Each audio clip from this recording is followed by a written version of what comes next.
Então, hoje já é a segunda live, né? A gente deu início às lives da Humaniza no domingo, com a doutora Poliana, falando sobre violência obstétrica.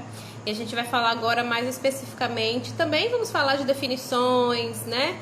Exemplos, mas a gente vai falar também dos processos, como as pessoas podem procurar ajuda e a partir dali como é que os processos se dão ao longo do tempo, né? A gente vai chamar a doutora Caroline, da Defensoria Pública.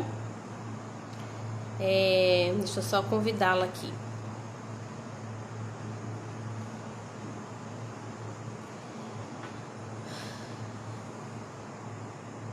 Acho que ela não está online ainda.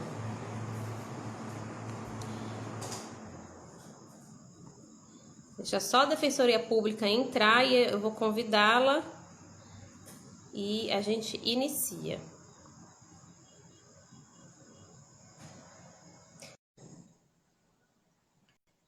Oi, Maria Fernanda, famosa Nana, Monique, Kátia, Feline, Vitor.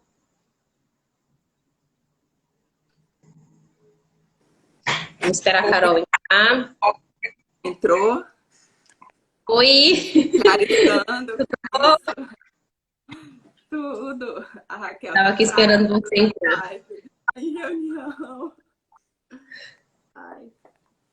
Se organize aí. Primeira pergunta, se você está recuperada da reunião de tarde. Mais ou menos.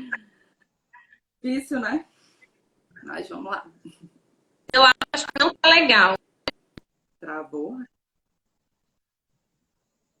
O meu? Oi. Melhorou? Oi. Agora melhorou. Oi, melhorou? Então melhorou. Eu vou me apresentar e te apresentar e você vai dar um oi aí para as pessoas, né? Então, eu sou Raquel, eu sou presidente da Humaniza. A Humaniza é uma associação sem fins lucrativos, a gente trabalha no Amazonas há quase uns 5 anos e a gente tem trabalhado mais com a Defensoria Pública, eu acho que faz uns 3 anos, né, Carol? E a Carol é a segunda entrevistada da Defensoria. Doutora Carol formou na Unip, depois já saiu, ela foi assessora da Defensoria Pública, depois passou no concurso do Ministério Público como analista, depois voltou para a Defensoria Pública, agora como defensora, né? Então dá uma boa noite aí para começar a nossa conversa. Boa noite, gente. Estou me adaptando à live. É a primeira vez, depois de várias reuniões durante o dia, a última bem tensa, né, Raquel? Mas vamos lá. Então, para a gente começar, sempre para que a população entenda melhor, né? Vamos fazer a definição, o que é violência obstétrica, como é que você é a defensoria, e depois a gente fala de legislação, né? Mas o que é violência obstétrica? Ajeitando aqui o som que eu acho que tá ruim, né? Então, eu assisti a live da Poli e ela frisou bem a questão de ser uma violência de gênero, né? A violência obstétrica, ela se configura, sim, como uma violência de gênero institucionalizada, praticada contra a mulher durante a gravidez, o parto e o pós-parto. A OMS, o Ministério da Saúde, o COFEN, né, eu acho também, ele definiu algumas condutas, né, que são inadequadas para esse momento do parto e que configuram violência obstétrica. Então, eu posso te citar exemplos que eu acho que fica melhor do que a gente mais costuma, de demanda que chega, né, até a defensoria. Deixa eu te falar, o pessoal está dizendo que o teu áudio está baixo. De repente, se você chegar mais perto do telefone ou colocar um fone, porque às vezes com o fone dá um pouco de interferência, dá eco. Aí eu não sei o que fica melhor. Vamos testar. Coloca o fone? Coloca, vamos ver se fica melhor. O microfone fica mais perto de você, né? Então pronto, peraí. Vamos ver. Será que melhorou? Ah, melhorou muito. Melhorou? Muito. Então pronto. Vamos lá, Então, pronto, Tifone, violência melhor. política, violência de gênero, né? E que você estava Isso. falando. Eu já estava entrando na exemplificação, né? Mas, assim, reforçando o que a Poli falou na live dela, ela é uma violência de gênero institucionalizada, né? E ela é praticada contra a mulher, né? Obviamente, durante o trabalho de a gravidez, né? A gravidez, o parto e o pós-parto. Uhum. O pessoal está falando assim, ali fica os comentários, a gente fica querendo. E então, a OMS, eu estava falando, acho que foi isso, né? Que eu não sei se as pessoas entenderam. Ela definiu diversas condutas, né? E que configuram violência obstétrica.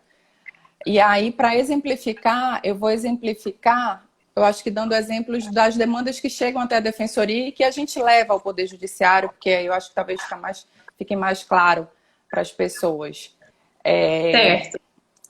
Né? Eu acho que é melhor. A gente já vai envolvendo a prática aí. A questão de manobras, quando a gente fala em agressão física, né, da mulher, exemplificando a violência obstétrica aí nesse conceito de agressão física. Manobras inadequadas, né? Por exemplo, a manobra de Cristelé, que você vai poder falar melhor do que eu o que é, Raquel, né? Que é aquele empurrãozinho lá que eles acham que é necessário, né, no momento do parto. Nós temos ações assim várias, inclusive ações que causaram danos, né, nesse bebê. Que mais? Episiotomia, né, que é o corte que é feito e às vezes não é suturado, né? Então a gente tem aquelas lacerações do parto. Um parto normal, né? Às vezes ele provoca uma laceração. E nós temos alguns processos que tratam disso, que alguns profissionais entendem e que o organismo vai se recompor e que ela vai voltar ao normal e que você não precisa suturar, né? Dar os pontos.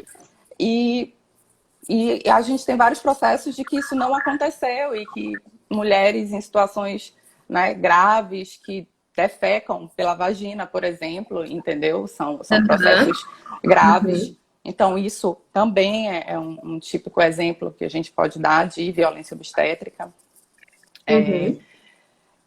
Xingamentos, né, durante o parto. Que mais? A ausência de acompanhante. Que a gente estava falando hoje à tarde, né?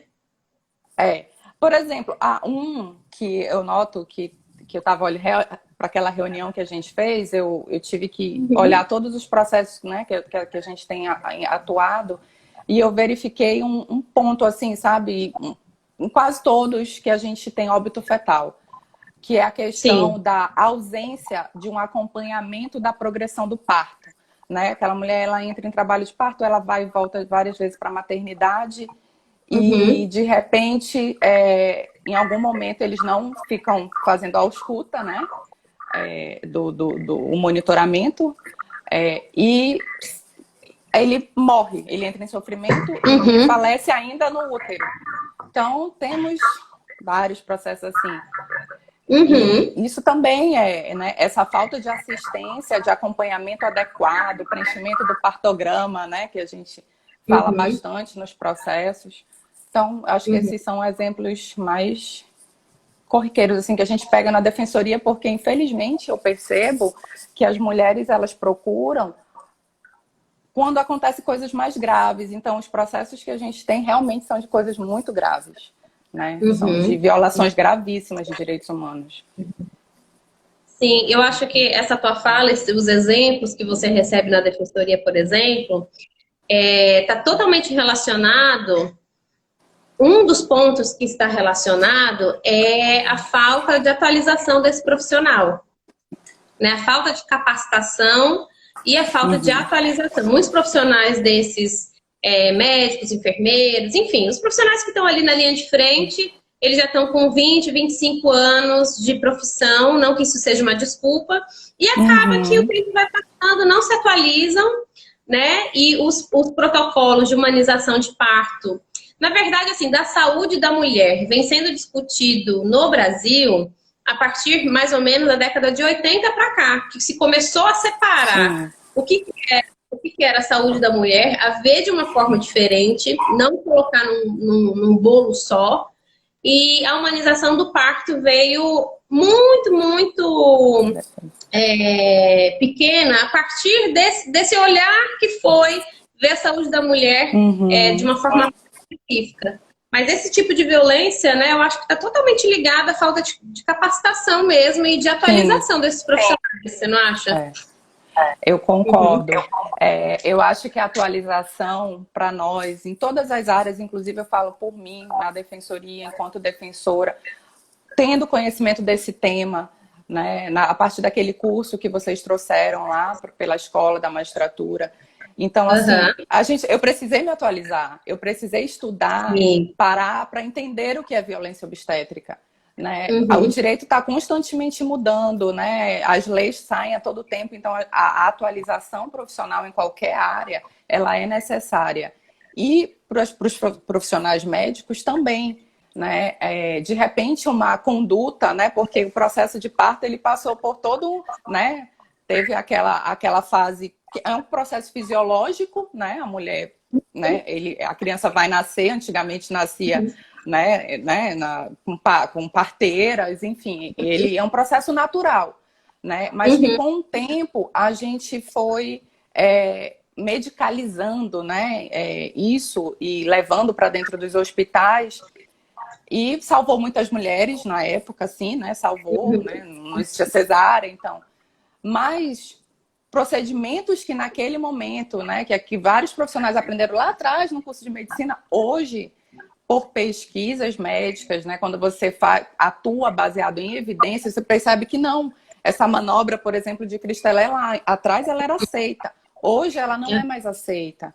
Então, Exatamente. a gente precisa, sim, dessa atualização, né? De todos, de todos. Falando de lei, né? E você...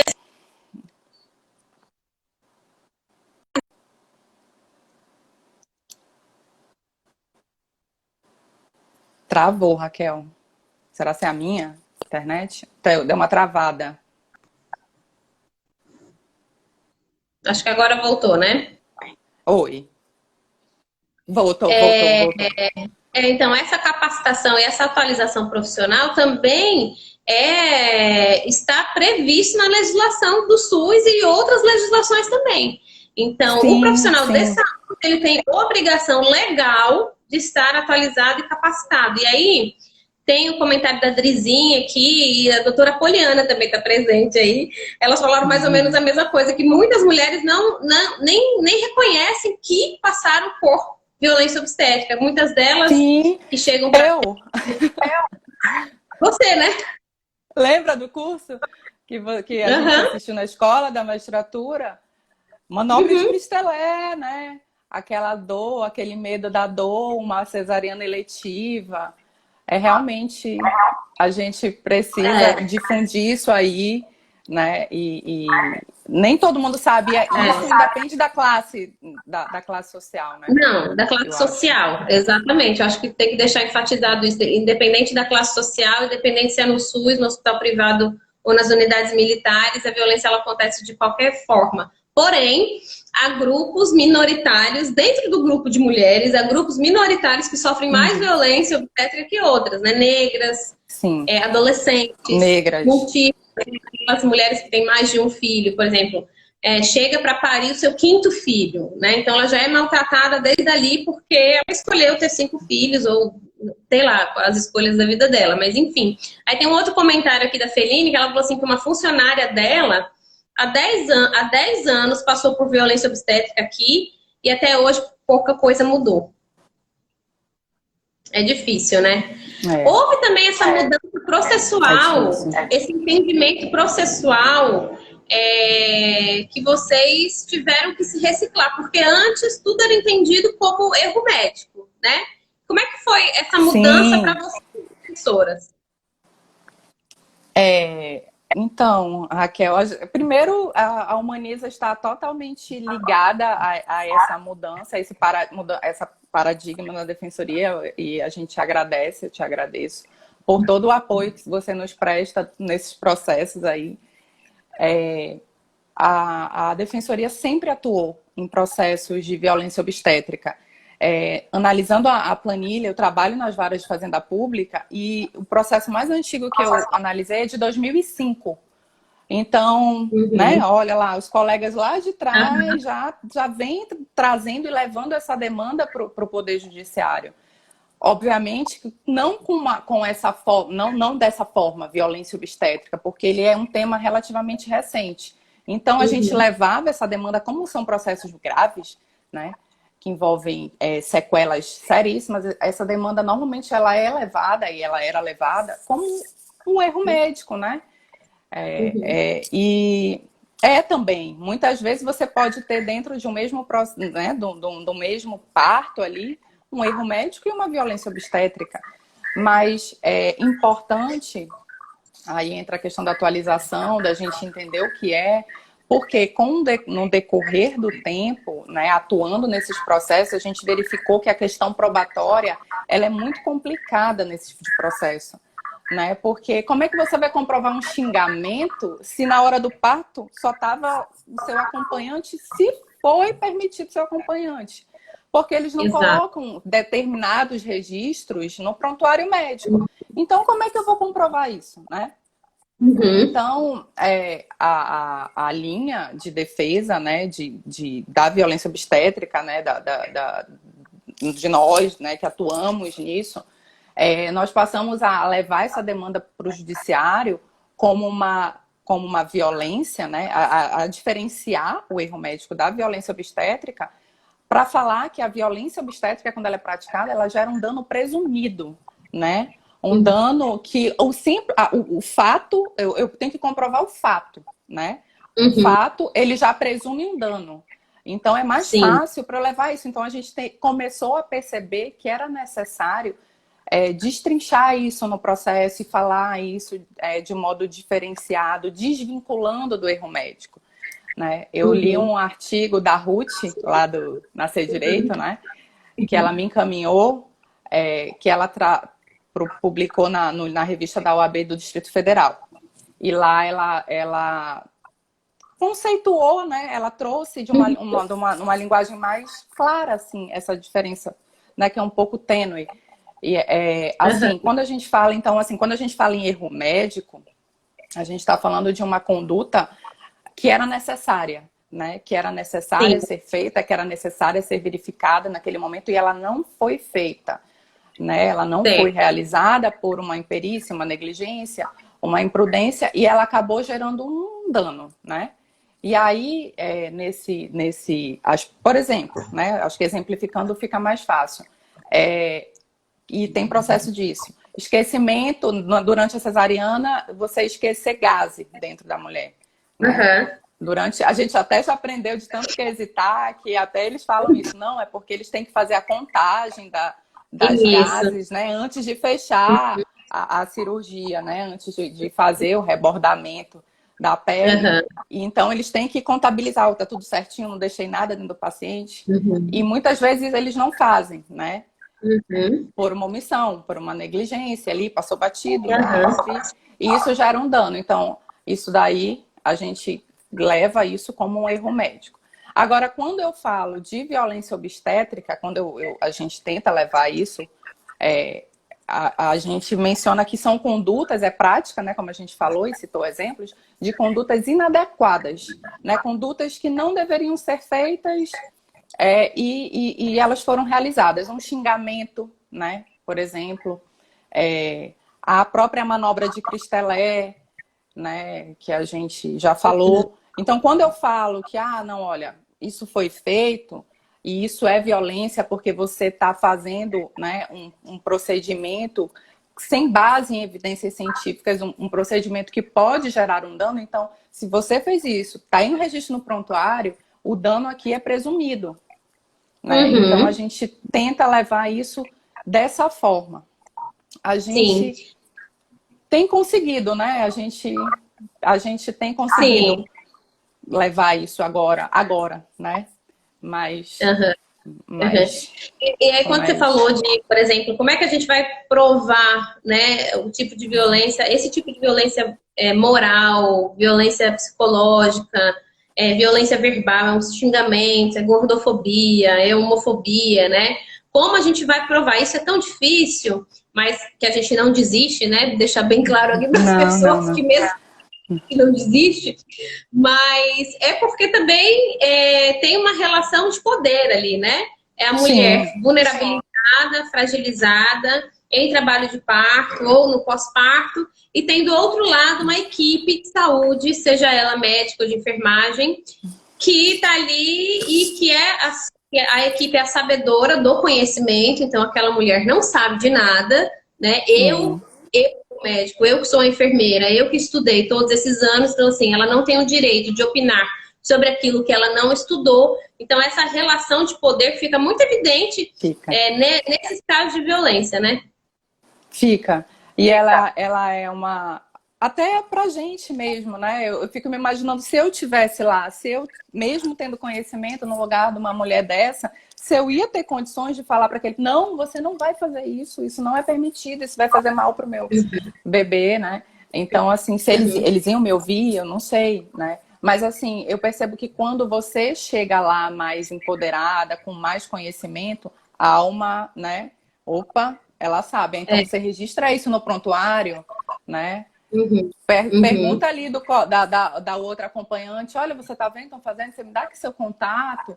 Assim, acaba que a gente tem que se preparar para o todo e todo mundo se unir, entendeu? Para tentar, conforme, né, o tempo, e realmente diminuindo e, quem sabe, um dia erradicar esse tipo de violência que existe. E aí, vamos falar um pouco de dados agora, né? Então, os dados da Humaniza, acho que você sempre me escuta falar a mesma coisa. A gente tem quase 150 casos de denúncia com a gente, tem casos de omissão, de negligência, imperícia, imprudência, lesão corporal grave, né, omissão de socorro. Inclusive, dia 21/6 foi a data de 2 anos de morte da Ingrid Calheiros, né, que acabou culminando para ser o Dia Estadual de Enfrentamento, de Combate, de Conscientização da Violência Obstétrica no Amazonas.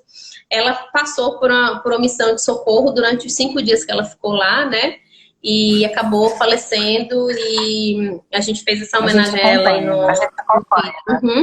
E a Defensoria acompanha o processo do marido. Esse processo a gente conseguiu uma vitória, né? A Su, que não tá de licença maternidade, está afastada, mas, né, também está com a gente nessa luta. Ela ingressou com a ação e eu acompanho, né? Caiu numa vara que eu atuo. E a gente falou, vamos tentar pedir uma liminar, né? Uma tutela de urgência para que o filho, né, da Ingrid, o Isaías, comece a receber uma pensão, porque ele ainda ficou com sequela do parto, ele é cardiopata, né? E o marido teve que deixar de trabalhar para cuidar do filho, porque a esposa faleceu.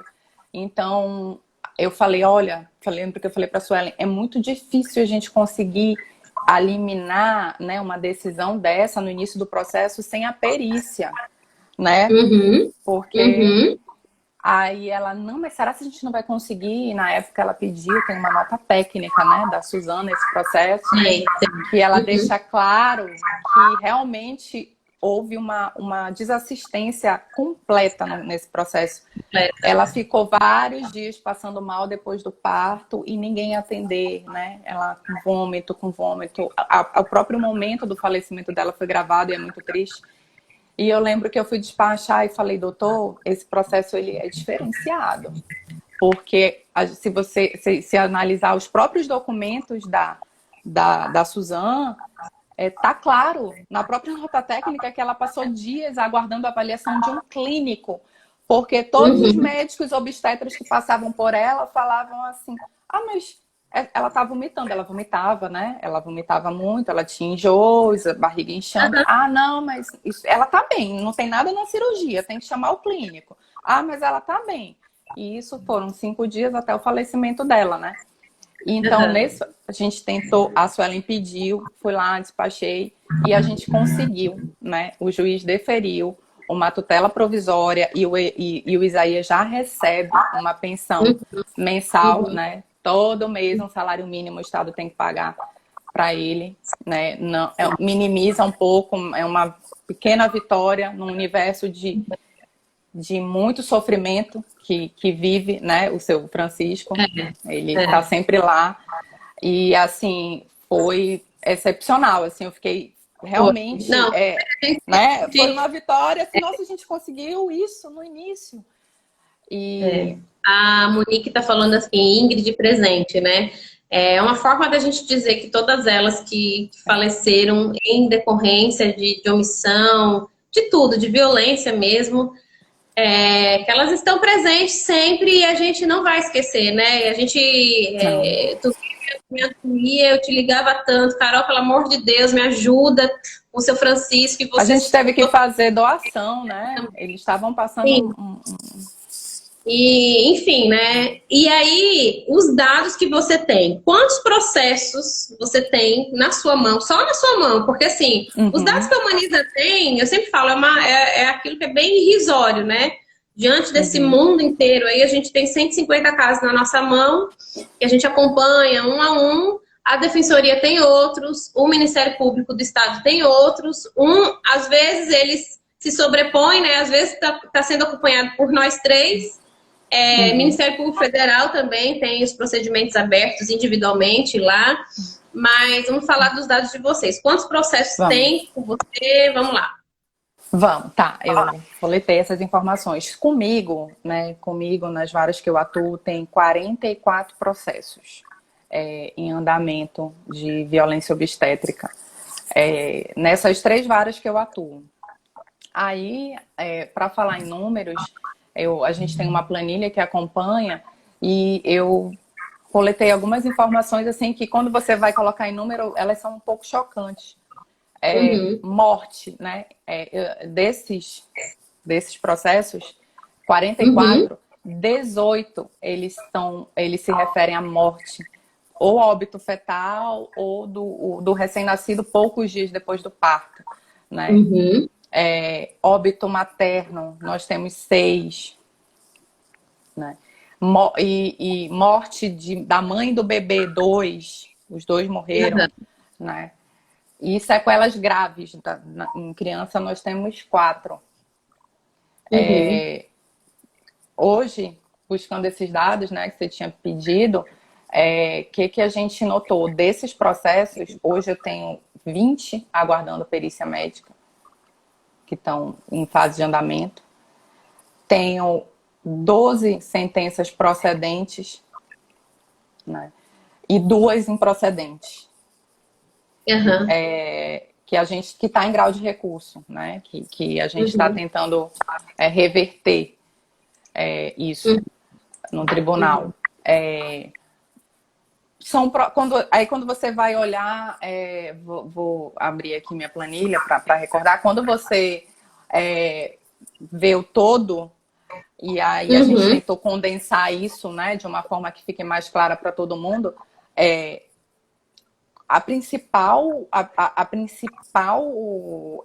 fora os maus tratos e xingamento que eu observo, é essa questão dessa desassistência durante o trabalho de parto, né? Tem vários processos que a mulher vai para a maternidade, aí falam, não, você não está... mulheres com fator de risco, por exemplo, com diabetes gestacional, com pressão alta, né? Não, você não está ainda em trabalho de parto, volte para casa. Aí a mulher continua com dor, ela volta. Né?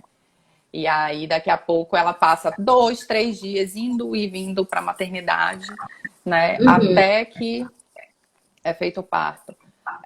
E aí, normalmente, é desastroso. É desastroso porque a criança já entrou em sofrimento, né? Então, ela ou vai nascer com sequelas graves, ou ela falece, né? Quando ela chega lá, a mulher chega para não, o bebê parou de mexer. E é muito triste, muito.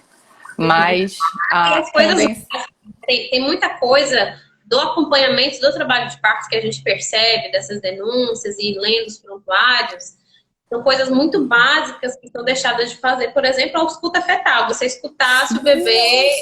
Assim, tem um protocolo de atendimento, né? E dependendo da fase do trabalho de parto, tem o protocolo A, o protocolo B, o protocolo C. Isso As que é a coisa regras, mais né, do Conitec. do acompanhamento, isso não é feito com o tempo. Você sabe, né? Nesses processos todos que a gente acaba trabalhando junto, Sim. é o cúmulo do absurdo, é o cúmulo do absurdo. Nem os sinais vitais direito, eles são medidos nas mulheres. E aí tem as mulheres de gestação de alto risco, né? Que é um outro gravíssimo problema, né? Uhum. Além de estarem, não vou falar da maioria, mas passarem por profissionais pouco capacitados para atender aquela gestação de alto risco. Então, ela não tem um atendimento adequado para uma gestação de alto risco, que as consultas elas devem ser de maior frequência, né? Uma análise muito pormenorizada daquela situação, daquela condição. Então, ela é atendida basicamente como qualquer outra. Né? Ela não tem essa individualização, ela é de alto risco. E muitas delas, por exemplo, acaba passando batido. Né? As equipes que atendem a gestante lá não veem que ela era diabética, não pegam a caderneta de gestante para ver que ela tinha um pico hipertensivo em algum momento, ou que o exame de glicose dela deu alterado, e por isso talvez ela esteja naquela condição, né? Então, são várias falhas, assim, de questões muito, muito primárias, é falta de atenção mesmo, assim, falta de... Não é só falta de atenção, né? Às vezes é falta de humanidade mesmo, de você... Eu acho, é falta de empatia, né? Às vezes, assim... Para você, ser médico, enfermeiro, profissional de saúde, você tem que gostar de gente, né? Você tem que amar o ser humano, gostar de gente mesmo, né? Gostar de cuidar, gostar de estar ali, de ter atenção. E falta muito, né? Falta muito isso. Na gente, você falou que tem 6 processos de 6 óbitos maternos. Com a gente tem 11. Nós temos 6. E óbito fetal, a gente está com 21 casos de óbito fetal. E vocês 18 por enquanto. Eu acho que tem coisas que são compartilhadas por nós. Mas, enfim, sim, aí a mulher precisou de ajuda. Hoje, por exemplo, durante a nossa reunião, né? Hoje à tarde a gente teve uma reunião com a Secretaria de Estado e durante a reunião a gente estava recebendo uma denúncia de que na maternidade Ana Braga não estavam deixando o acompanhante entrar. Esse senhor acabou perdendo parte do nascimento do filho, entrou rapidamente no pós-parto, foi conduzido para o lado de fora e depois da nossa intervenção, todo mundo falando, ele foi acomodado no alojamento em conjunto lá. Aconteceu alguma coisa dessas, por exemplo, falta de acompanhante ou alguma conduta extremamente violenta ou qualquer coisa que a pessoa queira reclamar. Como faz? Como é que a gente deve orientar essa pessoa para procurar a defensoria? Tá. Então, podem sim levar isso para a defensoria. Hoje, nós estamos com uma forma de atendimento, né, por conta da pandemia, ainda não voltou o nosso atendimento presencial. A gente ainda está com atendimento virtual, né, por telefone, mas ela pode ligar no 129, que ela vai ser orientada, 129. ou para o Nudem, né, que eu não sei falar o número ainda da Poli, mas ela pode ligar no 129 também para agendar o atendimento dela, tirar dúvida, né, buscar se ela realmente quer uma orientação jurídica, nem que, será se eu sofri, será se nesse caso cabe, né, ela pode sim buscar a ajuda da defensoria. E se ela não quiser, por exemplo, o marido ou a esposa, né? Ou alguém da família que queira denunciar ou, por exemplo, o marido e ela quer denunciar, mas ela está sem condições. O marido pode ligar para agendar e começar a marcar o primeiro atendimento na defensoria? O marido ou o acompanhante, o cônjuge, enfim. Ela pode fazer por ela, né? Eu acho importante, Raquel, falar, porque assim, lembra lá ano passado que teve toda aquela repercussão por conta do vídeo do médico? Sim. Naquele momento, a defensoria, vocês também, né, começaram a receber diversas denúncias do mesmo profissional.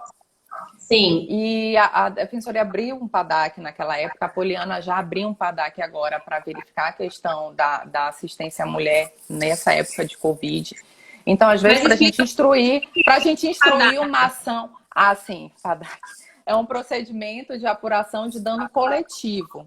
Essas demandas que eu falei para você que a gente acompanha, elas são demandas individuais, né? A gente pode entrar com uma ação individual para aquela mulher, para aquele né, homem também que perdeu a esposa, que perdeu o filho, enfim. A gente entra para a pessoa individualmente, mas a gente precisa, às vezes, instruir o nosso processo coletivo. E ter o dado, por mais que a pessoa não queira entrar com uma ação indenizatória, mas ela ir denunciar, ir relatar, a gente tomar termo de declaração essas denúncias, ela é importante, né, para a gente instruir depois uma ação coletiva, que a gente possa, de algum modo, buscar, né, se não conseguirmos através de tratativas, né, buscar essa obrigação através do Poder Judiciário. Então, é importante a gente denunciar, né? É importante a gente não se calar para esse tipo. Eu lembro que naquela ocasião, diversas pessoas falaram, não, mas esse mesmo médico me atendeu e foi assim. Né? Mas, assim, quantas reclamações efetivamente a gente recebeu, relatos? Porque eu tenho que ter prova. Eu tenho que falar, não, foi ele. Está aqui o prontuário, ela foi naquele dia na maternidade. Então, é importante a denúncia. Né? Se a gente quer reverter esse quadro, assim, se a gente fala nisso, a obrigação é nossa, né? Também, de todos nós. Não, e mesmo assim, o que eu fico impressionada é que na época, o pessoal que ficou curioso, é só procurar no Google aí, médico que bateu numa adolescente em Manaus, Amazonas, que vai aparecer.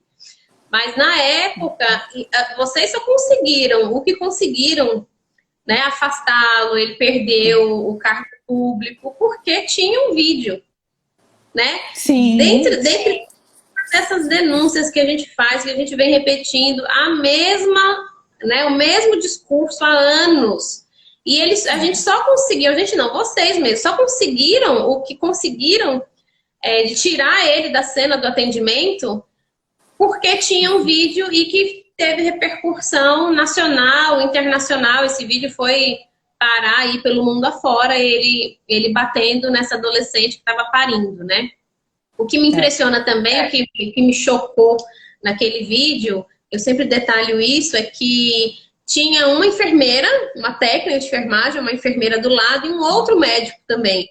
E essas duas figuras também não fizeram nada, vendo esse médico bater numa adolescente. Essas duas figuras simplesmente não conseguiram sequer, né, falar com ele, olha, não faça isso com ela, né? O senhor tá errado, né? Se o senhor não tá com paciência, sai, a gente chama outro profissional para atender, chama a direção da maternidade, né? Foi um caso muito grave.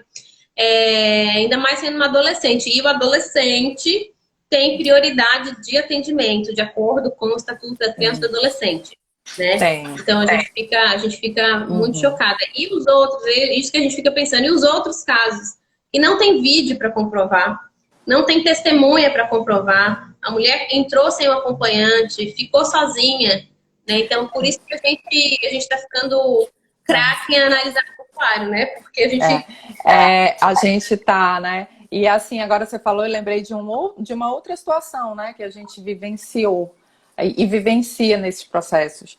Para a gente comprovar, a gente precisa normalmente, né, quando não envolve só um xingamento, uma agressão verbal, envolve uma falha mesmo nessa assistência, no atendimento, a gente pede perícia médica nesses processos. E a Defensoria Pública, né, os assistentes da Defensoria Pública, eles têm gratuidade, então eles não pagam o perito.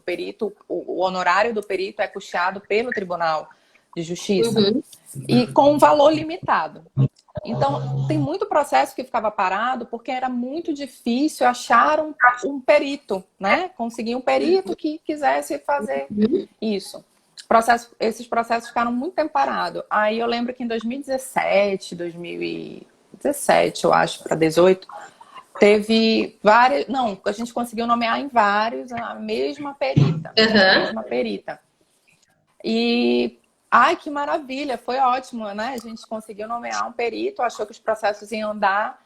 E quando os laudos chegaram, né, eu comecei a notar eles muito parecidos, né? Todos desfavoráveis, todos, que envolviam violência obstétrica e outros que não envolviam, outro tipo de cirurgia ginecológica, mas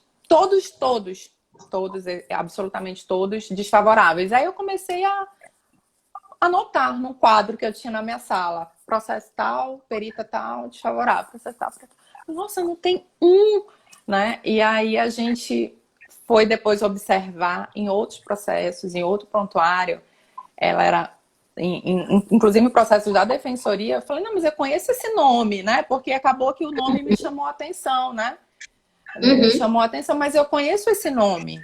E aí eu fui verificar, era a perita, né? Aí eu falei, mas como é? Aí um outro colega foi lá, botou no SAG o nome, todos os laudos, todos, não só de processos da defensoria, porque a gente tinha um controle de processos da defensoria.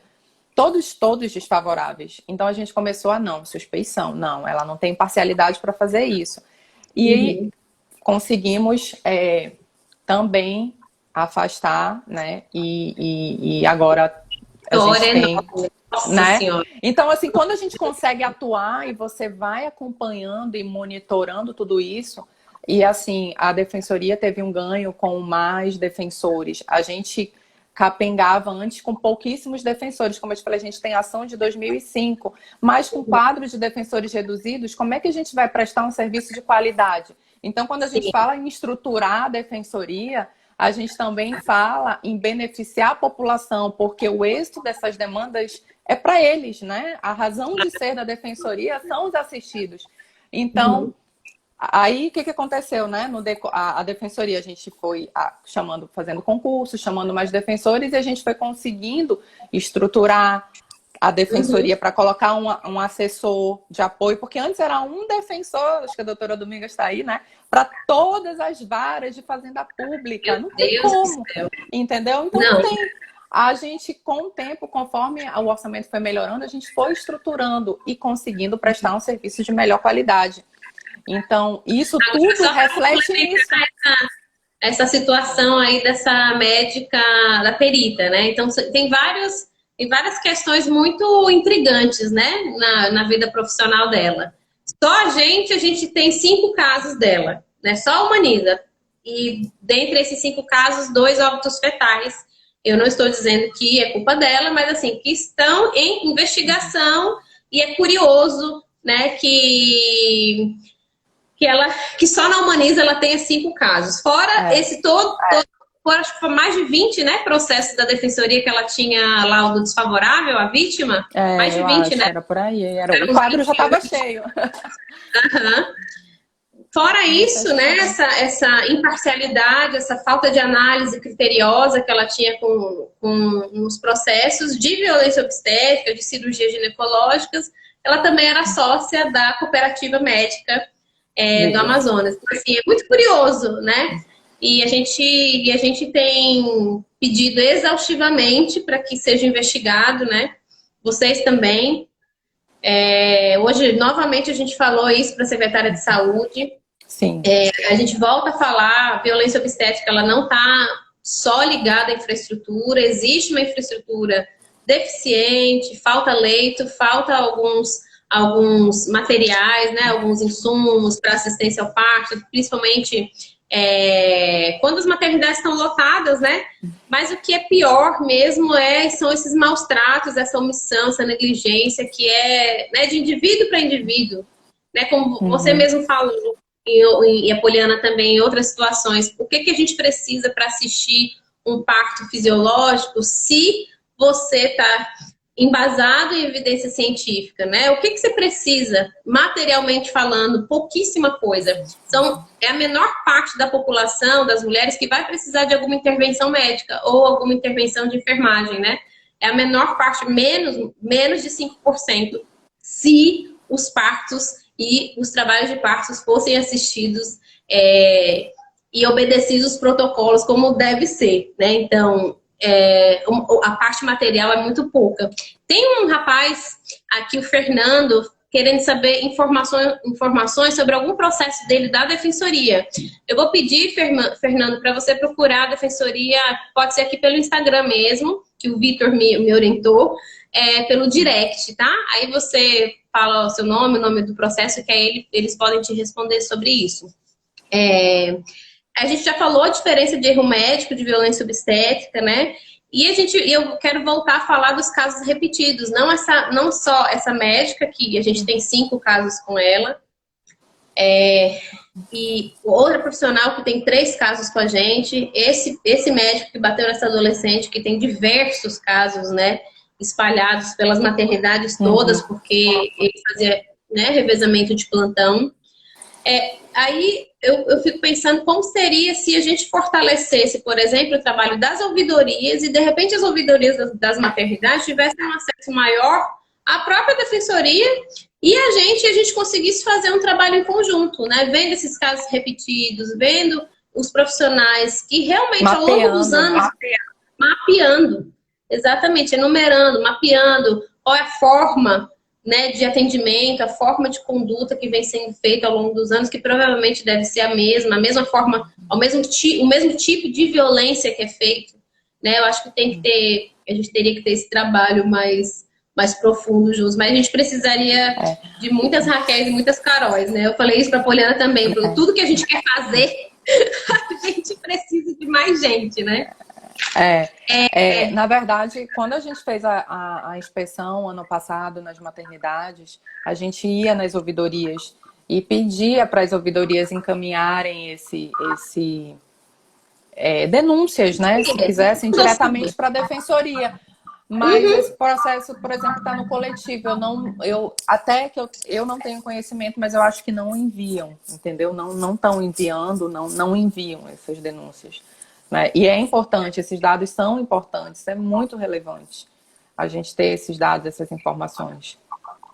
Tão relevante que foi a defensoria que conseguiu afastar esse médico que por acaso, alguém filmou ele batendo numa adolescente. Se não tivesse essa câmera, ele estaria até hoje, né, violentando as mulheres, e ele é reconhecidamente violento entre os seus pares e nas direções da maternidade. Então, a gente atuou em vários âmbitos aí, inclusive no criminal, né?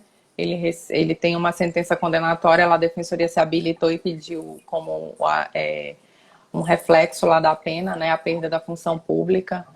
E a gente entrou na época com agravo porque ele foi afastado e depois ele pediu para voltar e ele simplesmente voltou a trabalhar, né? Mesmo depois daquele vídeo. Ele voltou a trabalhar. E vocês não vão recorrer, Suzana? A defensoria não era parte ali naquele processo, a gente não fazia parte do processo, era o Estado igualando. E nada, esperamos, não, vou agravar, né? Vou agravar, não é possível. E foi através de um agravo que a defensoria se habilitou, que a gente conseguiu que novamente ele saísse do trabalho, né? E parou de prestar serviço lá nas maternidades. Então, realmente a gente ficou meio que, não é possível, não pode, não, isso não tem. Né? Foi bem... E como foi também ao longo desses anos, como é que vocês se organizaram internamente? Porque eu sei, assim, que eu sempre falo que eu tenho muito orgulho do trabalho da defensoria, orgulho imenso do que vocês fizeram, né, de 3 anos para cá, as mudanças estão, assim, notáveis.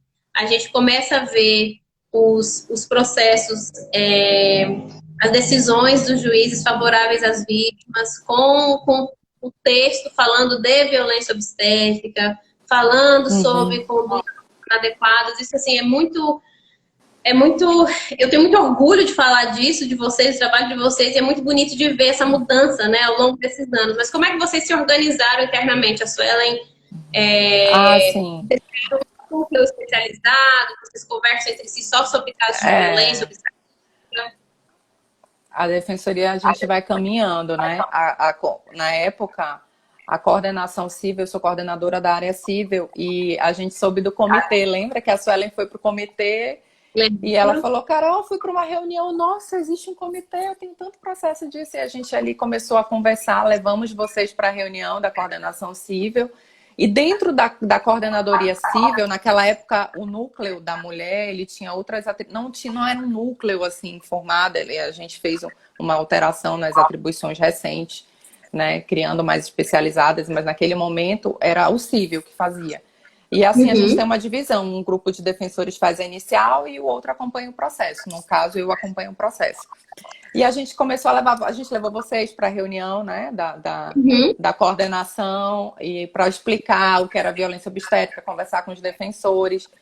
Foi muito bacana. Aí a gente depois montou uma comissão, um grupo de trabalho e a Suelen passou a fazer os atendimentos.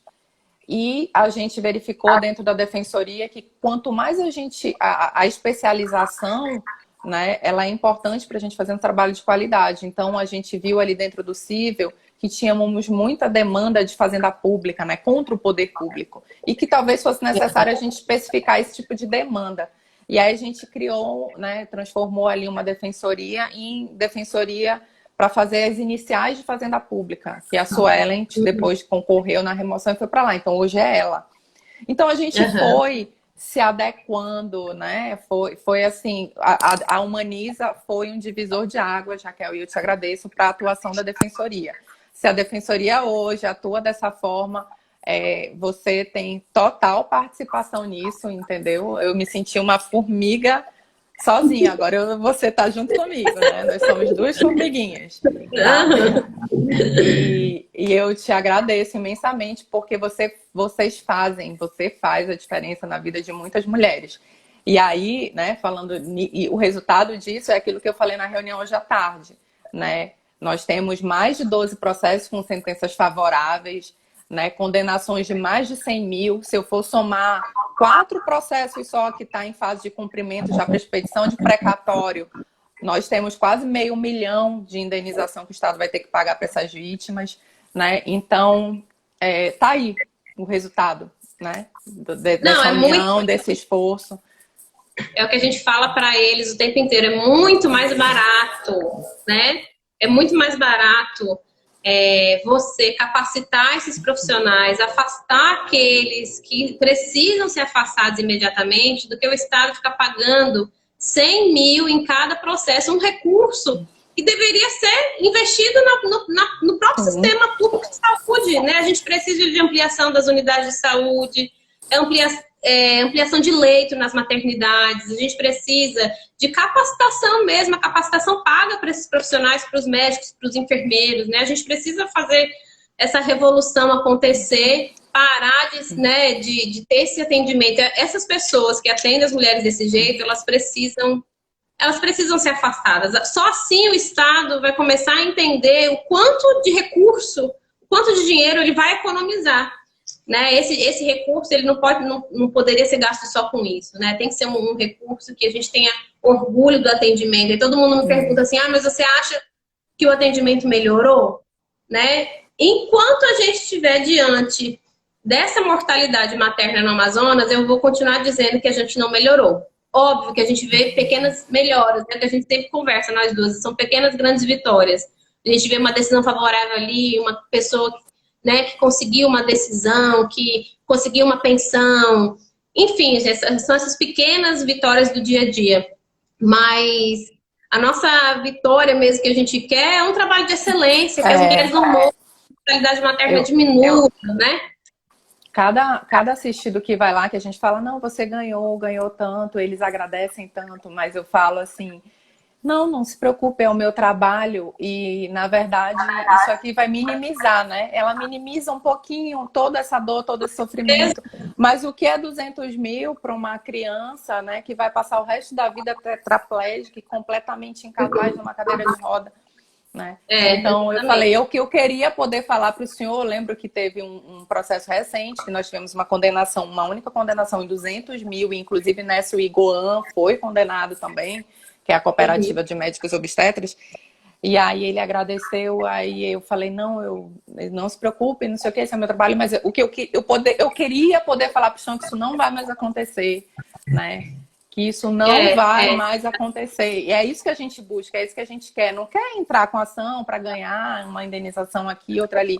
A gente quer realmente que essas indenizatórias ela tenham o efeito pedagógico que elas têm que ter, de modificar esse tipo de gestão na saúde, né, nesse processo de nascimento. A gente Agora, a gente tem 3 minutos aí. Diga suas palavras finais, sua mensagem final para a população, para quem está aí. Ai, gente, eu quero agradecer você, Raquel. Assim, eu não sei o que eu faria sem você nesses processos. Assim, antes eu me sentia muito perdida. Mas duas coisas que eu acho importantes para todas nós mulheres aqui, eu acho que combater a violência obstétrica, ela é um dever nosso como mulher, da sociedade, do juiz, do defensor, do Ministério Público, do promotor, daquele profissional de saúde. Então, assim, a gente precisa entender que ela existe, ela tem rosto, a gente diariamente fala com diversas pessoas, esses processos duram anos, então a gente acaba tendo um vínculo ali, né, com aquele assistido. E aí, o que a gente quer é mudar, e a gente não vai conseguir mudar isso só. Isso é claro, né? A gente está nessa luta aí já tem um tempo, então a gente precisa se unir. Então, união e informação, eu acho que é isso que a gente precisa. E quanto mais a gente puder divulgar, e sem palavras, assim, para realmente agradecer tudo que vocês fazem por essas mulheres do estado do Amazonas, Raquel. Tá? Eu que agradeço. Me ajuda ali no prontuário. Eu estou especialista em ler prontuário. Aquelas letras, né? Eu dizendo que você é a própria Beyoncé da Defensoria. Carol, maravilhosa, a própria Beyoncé, o Beyoncé da Defensoria. Eu que agradeço as palavras e a parceria, porque o orgulho que eu tenho realmente foi de ver a transformação de vocês, que foi assim muito óbvia para mim, né, de como os processos eram, de como os processos estão hoje, como o atendimento está hoje, a organização mesmo dos documentos, o que chega para a gente, assim, eu acho que entender que a população e o poder público se trabalharem juntos, com responsabilidade, né, com dedicação, que é o caso de todas nós, a gente vai acabar avançando muito. E eu agradeço suas palavras com relação a mim, mas assim, vale aqui dizer que eu trabalho na Humaniza Coletivo, né?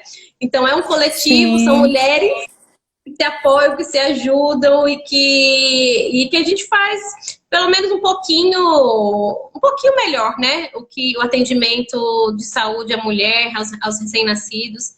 Eu que agradeço, muito obrigada, foi maravilhosa a live. Vou deixar gravada no feed da Humaniza. E quem sabe outras oportunidades a gente pode falar mais de outros processos. Mais específico, né? Tá bom, obrigada. Beijo. Saí bem nessa live. Super bem, maravilhosa.